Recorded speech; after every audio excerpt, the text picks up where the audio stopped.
Straight line का next form है जिसको हम लोग कहते हैं ये नॉर्मल फॉर्म। नॉर्मल का मतलब परपेंडिकुलर, एक तरह का ये परपेंडिकुलर फॉर्म है ना।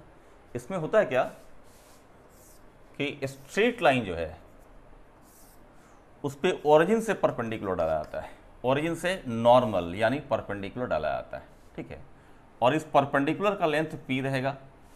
ये जो परपेंडिकुलर है उसका positive direction of x axis के साथ एंगल क्या बना है, सपोज अल्फा।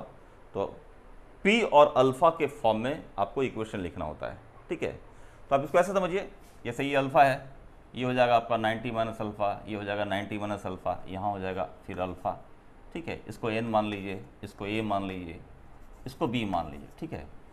तो अगर हम ट्रायंगल OAN को उठा लें, ट्रायंगल OAN, ठीक है, तो आप लिख पाओगे कि cos alpha is equal to cos alpha, alpha के सामने ये तो परपेंडिकुलर हो जाएगा और 90 के सामने OA जो है हाइपोटेन्यूज है, ये हो जाएगा बेस, तो cos अल्फा हो जाएगा ON by OA, ON by OA, जो कि हो जा रहा है P बाई OA, ठीक है। तो OA को इधर ले आइए, तो OA आ जाएगा P बाई cos अल्फा, ध्यान दीजिएगा, ठीक है। OA को यहाँ कर दीजिए, cos अल्फा यहाँ कर दीजिए, P बाई cos अल्फा यानी P सेक अल्फा हो जाएगा। इस तरह जो पॉइंट A है इसका कोऑर्डिनेट आपको हो जाएगा P सेक अल्फा 0, क्योंकि y कोऑर्डिनेट 0 होना है, x कोऑर्डिनेट तो मिल गया। सेकंड में क्या करेंगे, अगर हम ट्रायंगल ONB उठा लेते हैं, ट्रायंगल ONB, इस ट्रायंगल उठाइए, ट्रायंगल ONB, और यहाँ ये अल्फा के सामने जो ON है वो परपेंडिकुलर हो जाएगा, तो यहाँ साइन अल्फा यूज कीजिए। तो साइन अल्फा हो जाएगा ON डिवाइडेड बाई, चूंकि ये 90 है, 90 के सामने OB इज द हाइपोटेन्यूज, ये OB है ना, यानी कि P बाई OB, ठीक है। तो आप निकालेंगे साइन अल्फा यहाँ कर दीजिए, OB को यहाँ भेज दीजिए, तो होगा OB is equal to P by sine alpha यानी कि P कॉसेक अल्फा, ठीक है, P कॉसेक अल्फा। इस तरह पॉइंट B जो है इसका कोऑर्डिनेट हो जाएगा 0 और P कॉसेक अल्फा, ठीक है। तो अब आप चाहें तो चूंकि इसका इक्वेशन निकालना है तो 2 पॉइंट फॉर्म से निकाल लीजिए, या नहीं तो चूंकि OA जो लेंथ है वो P सेक अल्फा हो गया और OB जो लेंथ है वो P कॉसेक अल्फा हो गया, मतलब इंटरसेक्ट मिल गया। तो इंटरसेक्ट फॉर्म का इस्तेमाल करें कि ये जो स्ट्रेट लाइन है इसका इंटरसेक्ट फॉर्म हुआ x by a plus y by b equal to 1, तो a हो गया है ये लेंथ, यानी कि x by P sec alpha plus y by P cosec alpha is equal to 1, ठीक है। और क्या करेंगे कि सेक अल्फा ऊपर चला जाएगा तो होगा x cos alpha by P, फिर ये कॉसेक अल्फा ऊपर चला जाएगा तो होगा y sine alpha by P is equal to 1, ठीक है। P का एलसीएम ले लीजिए और उधर कर दीजिए, x cos alpha plus y sine alpha is equal to P। तो ये होता है नॉर्मल फॉर्म, ठीक है। इसमें ध्यान रखिएगा कि डायरेक्ट स्ट्रेट लाइन का अपना कुछ नहीं है, इसमें डेटा दिया हुआ है स्ट्रेट लाइन पे ओरिजिन से जो परपेंडिकुलर डालते हैं उस परपेंडिकुलर का डेटा है कि परपेंडिकुलर जो ओरिजिन से डाला गया है वो परपेंडिकुलर का लेंथ क्या है, या कहिए कि ओरिजिन के स्ट्रेट लाइन का डिस्टेंस क्या है और परपेंडिकुलर का एक्स एक्सिस से इंक्लिनेशन क्या है, उसके फॉर्म में ये दिया रहता है, ठीक है। अब जैसे मान लिए यूज कैसे करते हैं स्ट्रेट लाइन को, तो आपने कहता है कि भाई इक्वेशन ऑफ स्ट्रेट लाइन, ठीक है, at a distance 4 from the origin, 4 from the origin, at a distance from the origin and making 60 degree angle, 60 नहीं, मैं चेंज करके लेता हूँ, 150 degree angle with the positive direction of x axis. अब देखिए क्या क्या हुआ है इसमें कि स्ट्रेट लाइन का इक्वेशन निकालना है जिसका ओरिजिन से डिस्टेंस 4 है, मतलब ओरिजिन से परपेंडिकुलर डालेंगे तो ये लेंथ 4 हो जाएगा, यानी कि P का वैल्यू 4 हो गया, ठीक है। And making 150 degree angle with the positive direction of the x axis, यानी कि इसी स्ट्रेट लाइन को लें, ठीक है। तो आप समझिएगा कि इस तरह से हो गया है कि स्ट्रेट लाइन जो है वो यहाँ से 150 डिग्री बना रहा है, ये पॉजिटिव डायरेक्शन से 150 डिग्री बना रहा है, ठीक है। अगर हम ओरिजिन से परपेंडिकुलर डालेंगे ये, तो ये एंगल कितना होगा, तो चूंकि ये 150 है, ये एंगल कितना हो जाएगा 30 डिग्री, और ये 90 है तो ये एंगल कितना हो जाएगा 60 डिग्री। तो स्ट्रेट लाइन का जो इक्वेशन यूज कीजिए यहाँ पर, हमें परपेंडिकुलर ने क्या एंगल बनाया है वो देखना है, तो आप लिख पाओगे यहाँ पर एक्स कॉस अल्फा कितना हो जाएगा 60 डिग्री हो गया, तो होगा एक्स कॉस, इसका यूज कर लीजिए x cos 60 degree plus y sine 60 degree is equal to 4, ठीक है। और वैल्यू डाल दीजिए, x into 1/2 x/2 plus sign 60 होता है √3/2 y √3/2 इक्वल टू 4। इस तरह से ये स्ट्रेट लाइन का इक्वेशन मिल जाएगा। नॉर्मल फॉर्म के एग्जाम्पल्स देखते हैं हम लोग कुछ। कहता है find the equation of two straight lines which are at a distance half from the origin. ये देखिएगा, ऑरिजिन से जैसे ही डिस्टेंस दिया रहेगा आपके दिमाग में तुरंत आना चाहिए कि नॉर्मल फॉर्म से ये जल्दी बनेगा सवाल। ये मतलब क्या है कि ऐसे स्ट्रेट लाइन है और इस ऑरिजिन से हम परपेंडिकुलर डालेंगे ये, तो इस परपेंडिकुलर का लेंथ दिया रहना चाहिए, वो दिया हुआ है। यहाँ कितना दिया हुआ है? ये हाफ दिया हुआ है, दिस इज हाफ, ठीक है।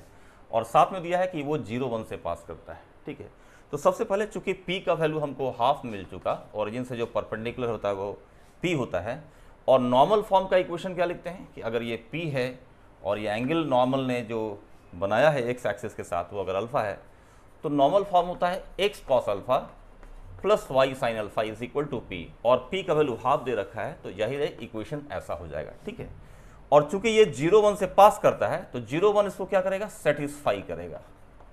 0 1 सेटिस्फाइज इट, तो ये हो जाएगा 0, ये हो जाएगा 1 into sine alpha is equal to half. तो साइन अल्फा हाफ हो गया, तो अल्फा की दो वैल्यू हो जाएगी, एक 30 डिग्री हो जाएगी और एक 150 डिग्री हो जाएगी, ठीक है। तो अगर आप यहाँ 30 डालेंगे तो इक्वेशन होगा x cos 30 plus y sine 30 is equal to half.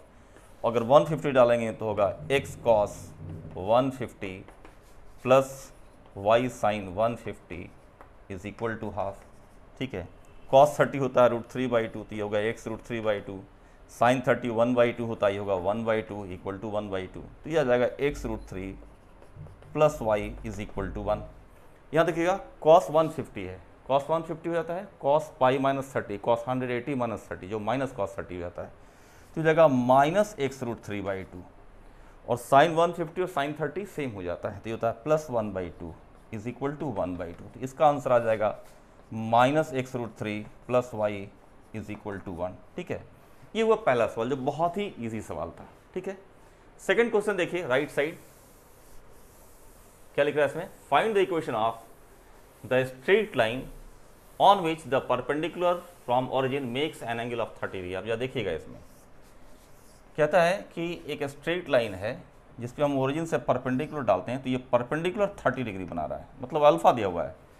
पिछले सवाल में अल्फा नहीं दिया हुआ था, डिस्टेंस यानी p दिया हुआ था। इस बार क्या आ रहा है? कहता परपेंडिकुलर फ्रॉम द ओरिजिन, ठीक है, यानी p दिया हुआ नहीं है डेटा। पिछले सवाल में p दिया हुआ था, इस बार कह रहा है कि वो 30 डिग्री बना रहा है, यानी इस बार अल्फा दे दिया है, p आपको नहीं दिया, ये p नहीं दिया है, ठीक है। तो कोई भी एक दिया हुआ है, दूसरा डेटा निकालने के लिए हमारे पास क्वेश्चन में कुछ लिखा हुआ रहेगा मैथमेटिकल कंडीशन। तो कहता है कि नॉर्मल अगर 30 डिग्री बना रहा है with the positive direction of x axis and which forms, और जो लाइन है वो फॉर्म कर रहा है क्या? ए triangle of area 50/√3 with the coordinate axis. मतलब स्ट्रेट लाइन का इक्वेशन निकालना है जिस पर ओरिजिन से परपेंडिकुलर डालें तो परपेंडिकुलर 30 डिग्री बना रहा है, और वो स्ट्रेट लाइन कोऑर्डिनेट एक्सिस से ट्रायंगल बना रहा है, उसका एरिया 50/√3। तो आपको क्या करना है? ये दोनों लेंथ निकालना है, ये और ये, ठीक है। कैसे लिखिएगा तो देख लीजिए, cos 30 डिग्री बराबर हो जाएगा p अपॉन, इसको a मान लीजिए, p अपॉन a, ठीक है। तो a हो जाएगा कितना? ये हो गया आपका √3/2 इज इक्वल टू p/a। तो इस तरह a का जो वैल्यू आएगा ये हो जाएगा 2p/√3, ठीक है। ये 30 हुआ, ये 60 हुआ, फिर यहाँ 30 हो जाएगा, फिर लिखेंगे sine 30 degree is equal to, इस लेंथ को हम b मान लें तो साइन 30 हो जाएगा p अपॉन b। साइन 30 का वैल्यू 1/2 होता है, तो इस तरह से जो b का वैल्यू हो जाएगा वो हो रहा है 2p। अब बताइए b निकल गया और a निकल गया, तो एरिया कितना हो जाएगा? एरिया ऑफ ट्रायंगल बराबर हो जाएगा half into a into b, और ये क्वेश्चन में 50/√3 दिया हुआ है, ठीक है। तो आप लिखेंगे हाफ इंटू a का वैल्यू हो गया 2p/√3 और b का वैल्यू आ रहा है आपका 2p इक्वल टू 50/√3। √3 कैंसिल हो जाएगा, एक 2 भी कैंसिल हो रहा है, तो p स्क्वायर का वैल्यू आ रहा है आपको 25, ठीक है। इस तरह p का वैल्यू आपको मिल जाएगा ±5, ठीक है। तो हम प्लस ही लेते हैं यहाँ पर 5। अब वो क्या करना है आपको? वहाँ डाल दीजिए इक्वेशन, तो होगा x cos, जो कि 30 बना रहा था, ठीक है, ये 30 बना रहा है, तो लिखेंगे x cos 30 degree plus y sine 30 degree is equal to 5, है ना। X cos alpha plus y sine alpha equal to P, ठीक है। तो ये आंसर हो जाएगा आपका। नेक्स्ट और लास्ट फॉर्म है स्ट्रेट लाइन का, जिसको कहते हैं डिस्टेंस फॉर्म या पैरामीट्रिक फॉर्म, ठीक है। उसमें कहता है इस रूप में कि the equation of a straight line through x1 y1 and making angle theta with the positive direction of x axis. तो आपको ये पॉइंट स्लो फॉर्म टाइप का नजर आएगा। देखिएगा कि कोऑर्डिनेट एक्सिस है, उसमें एक स्ट्रेट लाइन है जो किसी पॉइंट x1 y1 ये गिवन पॉइंट है ना, यहाँ से गुजरता है स्ट्रेट लाइन, ठीक है। इसको फिलहाल हम ए से डिनोट कर देते हैं, और वो positive direction of x axis है, ऐसे ये थीटा एंगल बना रहा है। तो ये तो tan थीटा स्लोप हो जाएगा, और ये पॉइंट x1 y1 है, तो क्यों नहीं y minus y1 equal to tan theta into x minus x1, यानी पॉइंट स्लोप फॉर्म लिख दिया जाए। वो पॉइंट स्लोप फॉर्म तो है ही, उसी को दूसरे रूप में एक्सप्रेस करते हैं जो बनता है आपका डिस्टेंस फॉर्म, ठीक है। तो वो कैसे बनता है, तो इस पे इस स्ट्रेट लाइन पर आप फर्दर आगे चलकर कोई पॉइंट ले लेते हैं, मान लीजिए P, इसका कोऑर्डिनेट है xy, ठीक है, और आप परपेंडिकुलर ड्रॉप कीजिए इस तरह से, ऐसे, ठीक है। फिर यहाँ से इस पर परपेंडिकुलर ड्रॉप कीजिए। तो हम लोग क्या करते थे कि ये एंगल थीटा है, और लिखे tan थीटा यानी m इक्वल टू ये y minus y1 by x minus x1, तो पॉइंट स्लो फॉर्म निकल जाता था। इस पर क्या होता है कि ये जो P है ना, ये वेरी कर रहा है यहाँ से यहाँ, और इसलिए गिवन पॉइंट A से इसका डिस्टेंस जो है वेरी कर रहा है, ये होता है R, ठीक है। और आपके पास चूंकि ये x है और ये x1 है, तो ये लेंथ कितना हो जाता है, this length is x minus x1। फिर ये लेंथ है y और ये लेंथ है y1, तो ये लेंथ हमारे पास हो जाता है कितना, y माइनस y1, ठीक है। अब इस राइट एंगल ट्रायंगल में देखिए कि अगर हम cos थीटा यूज करें तो cos थीटा कितना आएगा, हो जाएगा बेस बाई हाइपोटेन्यूज, यानी कि x minus x1 by r, ठीक है। आप इसको एक्सचेंज कर लिए, cos थीटा को नीचे ले आइए, r इधर कर लिए, तो होगा r is equal to x minus x1 by cos theta, ठीक है। इसी तरह अगर यहाँ पर लीजिए इसके लिए, तो sin theta is equal to हो जाएगा y minus y1 by r, ठीक है। r को यहाँ भेज देते हैं, sin थीटा नीचे कर देते हैं, तो आ जाता है y minus y1 by sine theta equal to r। अब ये दोनों इक्वेशन को हम लोग एक साथ लिखते हैं तो वो इस तरह लिखाता है, x minus x1 by cos theta is equal to y minus y1 by sine theta equal to r। और ये r क्या है, डिस्टेंस है, किसका, जो पॉइंट xy है उसका x1 y1 से डिस्टेंस है, जबकि x और y1 से लाइन खींची गई है जो थीटा एंगल बना रहा है। तो इसको कहते हैं हम लोग पैरामीट्रिक फॉर्म, ठीक है। कभी कभी क्या होता है कि हमको ये डिस्टेंस दे दिया जाता है और कोऑर्डिनेट निकालना रहता है, तो हम इसको ऐसे लिखते हैं कि any point P on this line is, कैसे होगा तो बताइए, इसको जब r कीजिएगा तो होगा x is equal to x1 plus r cos theta and y is equal to y1 plus r sine theta, ठीक है। तो इधर साइड में अगर प्लस ले रहे हैं तो अपोजिट साइड में फिर क्या करना होगा, माइनस लेना होगा, ठीक है। तो यहाँ दोनों जगह माइनस कर देंगे, ठीक है। तो ये तरीका है पॉइंट का कोऑर्डिनेट निकालने का, अगर डिस्टेंस दिया रहेगा, ठीक है। अब एक बात समझिएगा इसमें कि अगर यहाँ पर r वेरी कर रहा है, थीटा फिक्स्ड है, तो थीटा फिक्स रहने का मतलब है कि स्ट्रेट लाइन यहाँ हो, पॉइंट यहाँ हो, चाहे यहाँ हो, एक सेम स्ट्रेट लाइन पर बस पॉइंट का डिस्टेंस बदल रहा है, लेकिन ये एंगल फिक्स हो जा रहा है। इसी में जब आप सर्किल में चले जाएंगे तो क्या होगा कि ये थीटा वेरी करेगा और डिस्टेंस फिक्स हो जाएगा। मतलब कि जो r है, इसी r डिस्टेंस पर अब इधर पॉइंट ले लिए ऐसे, फिर इधर ले लिए ऐसे, तो क्या होगा, r डिस्टेंस पर होने चलती है सर्किल बना देता है। तो सेम सेट ऑफ इक्वेशन, ठीक है, x minus x1 equal to r cos theta, y minus y1 equal to r sine theta, वो सर्किल का इक्वेशन बन जाएगा अगर r कांस्टेंट हो, थीटा वेरिएबल हो। तो इसमें जिसको पैरामीट्रिक फॉर्म या डिस्टेंस फॉर्म कहते हैं, यही r डिस्टेंस है, पैरामीटर है, जब थीटा कांस्टेंट है, ठीक है। इसके बाद हम सवाल देखते हैं इस पर। पैरामीट्रिक फॉर्म पे एक एग्जांपल देखते हैं हम लोग। कहता है straight line is drawn through the point P23 and is inclined at an angle 30 degree with the positive direction of x axis. मतलब ये पॉइंट P है 23, उससे एक स्ट्रेट लाइन गुजरता है और वो एक्स एक्सिस के पॉजिटिव डायरेक्शन से 30 डिग्री बना रहा है। तो आपके दिमाग में आ सकता है कि सर ये तो पॉइंट है और ये स्लोप दे ही देगा, तो डायरेक्ट इक्वेशन लिखते हैं y minus y1 is equal to slope tan 30 degree into x minus 2। ये सही है, गलत नहीं है। लेकिन पैरामीट्रिक फॉर्म इसको लिखेंगे तो कैसे लिखेंगे, क्योंकि जब डिस्टेंस निकालना होता है तो पैरामीट्रिक फॉर्म की जरूरत पड़ती है। तो उसका फॉर्मूला ही आपके पास कि x minus x1 by cos theta is equal to y minus y1 by sine theta is equal to r, ठीक है। तो आपके पास क्या है, x माइनस x1 की वैल्यू हो गई है यहाँ देखिए 2 डिवाइड बाई कॉस, एंगल कितना है 30, cos 30 degree is equal to y minus y1, y minus 3 divide by sine 30 degree is equal to r। ठीक है, तो ये कलेक्टिव से इसको आप और भी सॉल्व कर सकते हैं, x माइनस 2 बाई, है ना, x minus 2 by root 3 by 2 equal to y minus 3 by 1 by 2 equal to r। तो ये जो है कलेक्टिव रूप से, है ना, दो इक्वेशन इसमें रहता है। ये कहलाया स्ट्रेट लाइन का इक्वेशन पैरामीट्रिक फॉर्म में। ठीक है, अब कहता है सेकंड पार्ट कि पॉइंट P से 4 डिस्टेंस पर जो पॉइंट्स हैं उसका आप कोऑर्डिनेट बताइए। तो 4 डिस्टेंस इधर भी हो सकता है और 4 डिस्टेंस इधर भी हो सकता है। ठीक है, तो इधर का ये मान लिए A मान लेते हैं, इधर के लिए मान ले B मान लेते हैं। ठीक है, तो क्या बताया था आपको कि any point on the line can be taken as, यहाँ से क्या होगा, any point on the straight line is taken as, इसको ले जाइए यहाँ से, क्या होगा, x is equal to x1 plus r cos theta, y is equal to y1 plus r sine theta. ठीक है, और जब अपोजिट साइड लेंगे तो फिर आपको x बराबर लेना होगा x1 minus r cos theta, y is equal to y1 minus r sine theta. ठीक है, अपोजिट साइड आने पर क्या होगा कि r आपका, r का वैल्यू क्या करना होता है, नेगेटिव ले लेना होता है। ठीक है, अब देखिए कोऑर्डिनेट कैसे लिखिएगा, तो लेकिन फर्स्ट सेट लीजिए यहाँ पर, x is equal to x1 है 2, r का वैल्यू जो डिस्टेंस है कहता है 4 डिस्टेंस पर है तो हो जाएगा 4 इंटू कॉस 30 डिग्री, और y आ जाएगा 3 प्लस 4 साइन 30 डिग्री। ठीक है, देखिए कितना वैल्यू आया, कॉस 30 हो जाएगा रूट 3 बाई 2, तो होगा रूट 3 बाई 2 इंटू 4, कितना हो जाएगा 2 रूट 3, तो होगा 2 प्लस 2 रूट 3, ये हो जाएगा 3 प्लस साइन 31 बाई 2 होता है 3 प्लस 2 यानी कि ये 5, तो ये पेयर मिल जाएगा। ठीक, इस तरह जब यहाँ आएंगे तो सेकंड वाले में क्या होगा कि x का वैल्यू आ जाएगा आपको 2 माइनस 2 रूट 3, ये टर्म माइनस हो जाएगा ये वाला। ठीक है, और y का वैल्यू हो जाएगा यहाँ माइनस, ये टर्म माइनस कर देना है, तो कितना होगा 3 माइनस 2, है ना, यानी कि 1 हो जाएगा। ठीक है, इस तरह से कोऑर्डिनेट्स निकालते हैं।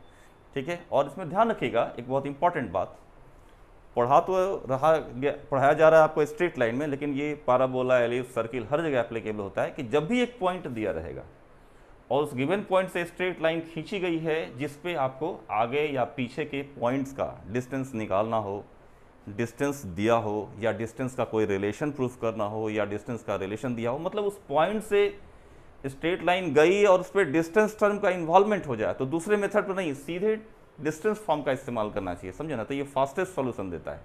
ठीक है, हम लोग total 6 forms of straight line पढ़ चुके हैं, 6 फॉर्म ही होता है। ठीक है, और सारे फॉर्म्स को गौर से देखिएगा तो उसमें x और y जो है वेरिएबल्स, उसका डिग्री यानी पावर आपको 1 मिलेगा। ठीक है, तो कोई एक ऐसा इक्वेशन जो उन सबको रिप्रेजेंट करता वो होता है जनरल इक्वेशन, और वो फॉर्मेट ऐसा हो जाता है इस टाइप का, ax plus by plus c equal to 0। ठीक है, ये कहलाता है जनरल इक्वेशन, जिसमें आपका a b c जो है वो रियल नंबर्स हैं। अब इस फॉर्म से आप इसको बदलकर स्लोप इंटरसेप्ट फॉर्म में, इंटरसेप्ट फॉर्म में, नॉर्मल फॉर्म में बदल सकते हैं। पॉइंट जहाँ इन्वॉल्व हुआ है वो खाली नहीं कर सकते, क्योंकि इसमें है इनफाइनाइट पॉइंट, तो पॉइंट स्लोप फॉर्म में बदलेंगे तो कौन सा पॉइंट यूज़ होगा वो तो मेंशन नहीं है, तो पॉइंट छोड़कर जो फॉर्म्स होते हैं उसमें बदल सकते हैं। जैसे मान लीजिए इसको स्लोप इंटरसेप्ट फॉर्म में बदलना है, तो आप क्या करिएगा, लिखिएगा b y is equal to minus a x minus c, फिर b से डिवाइड किया होगा minus a by b into x minus c by b, और इसको अगर हम कंपेयर करें y equal to m x plus c से, है ना, c मतलब y इंटरसेप्ट, तो आप देखिएगा कि स्लोप जो है इस लाइन का जो स्लोप है वो हो गया माइनस ए बाई बी। ठीक है, और y इंटरसेप्ट जो हो गया, y इंटरसेप्ट यानी ये स्ट्रेट लाइन जो जनरल फॉर्म में y एक्सिस को कहाँ काटेगा तो उसका वैल्यू आएगा माइनस सी बाई बी। ठीक है, एक चीज़ हो गई। दूसरा है, आप चाहें तो इसको प्योर इंटरसेप्ट फॉर्म बदल सकते हैं। उसके लिए क्या करना होगा, लिखते हैं a x plus b y equal to minus c, फिर माइनस सी से डिवाइड कीजिए होगा a x by minus c plus b y by minus c is equal to 1। ठीक है, फिर ये होगा x upon minus c by a plus y upon minus c by b equal to 1। तो अगर आप इसको कंपेयर कीजिएगा तो ये एक्स इंटरसेप्ट हो गया, मतलब ये स्ट्रेट लाइन जो है जनरल फॉर्म में जो स्ट्रेट लाइन है कह सकते हैं कि वो यहाँ काट रहा है माइनस सी बाई ए, ये एक्स इंटरसेप्ट हुआ।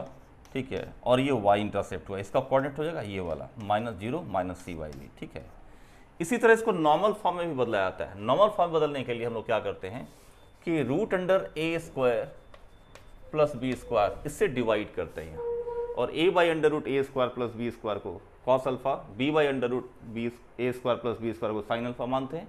c उधर ले जाएंगे, minus c by under root a square plus b square होता है, ठीक है। लेकिन minus c by under root a square plus b square को p मानना है, उसकी वैल्यू पॉजिटिव रखते हुए। अगर minus c by under root a square plus b square negative हो गया तो दोनों तरफ माइनस से मल्टीप्लाई करना पड़ता है, इतना ध्यान रखना पड़ता है, ठीक है। अभी हम लोग पढ़ने जाएंगे, ये तो स्ट्रेट लाइन का एक कहते हैं ब्रीफ हुआ। अभी हम लोग पढ़ने जाएंगे सबसे इंपॉर्टेंट पार्ट जो स्ट्रेट लाइन का है वो है angle between two straight lines, और फिर उसका एप्लीकेशन देखेंगे जो बहुत ज़्यादा इंपॉर्टेंट पार्ट है।